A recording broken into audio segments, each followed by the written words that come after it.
Нэгэн хүү ааваа амьдралын үн цэн гэж юу юм бэ гэж сууж байна. Харин аав нь бодож хүүдээ нэг чулуу өгнө. Хүү минь чи энэ чулууг зах дээр очиод зараад ир. Харин хүн үнийг нь асуувал юу ч дуурахгүйгээр хоёр хуруугаал гоцоолгороо гэж гинэ.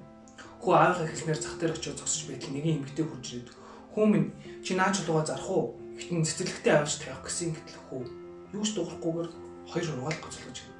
Харин эмэгтэй $2 гэж юу? Би авъя гэж гинэ.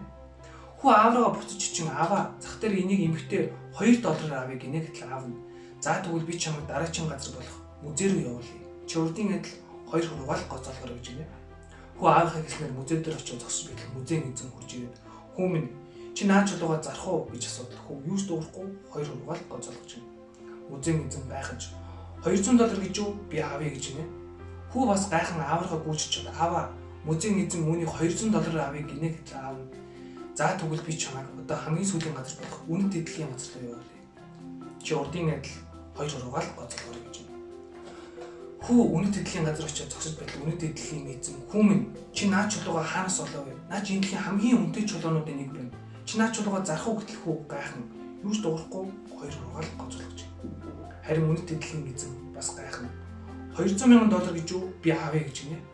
Хүү уулга алдан шокондоор аавраа гүйж аваа үнэт эдлийн эзэн үүнийг $200,000 авъя гинэ гэтэл аав нь хүү минь чи одоо амьдралын үн цэнийг ойлгов уу?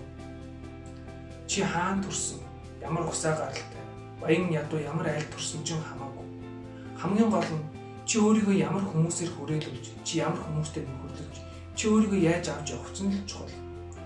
Чи өөрийнхөө үн цэнийг $2 гэдэгт итгэж чамайг $2 үнэтэй гэдэгт итгэдэг хүмүүсээр хүрээлүүлж насыг барж болно. Эсвэргээр чи өөрийгөө $200,000 үнэлж чамайг $200,000 үнэлдэг хүмүүстэй чи насыг барж болно. Бид нэр өөрсдийгөө зах дээр өндөрлөх үү, үнэт эдлийн газар өндөрлөх үү гэдгийг бид нэр өөрсдөө шийддэг. Тийм болохоор чи өөрийнхөө хүрээллийг сонгохдоо маш ухаалаг байгаарай. Тэгж чадах юм бол чиний амьдрал насан туршдаа үн цэнтэй байх болно гэж аав нь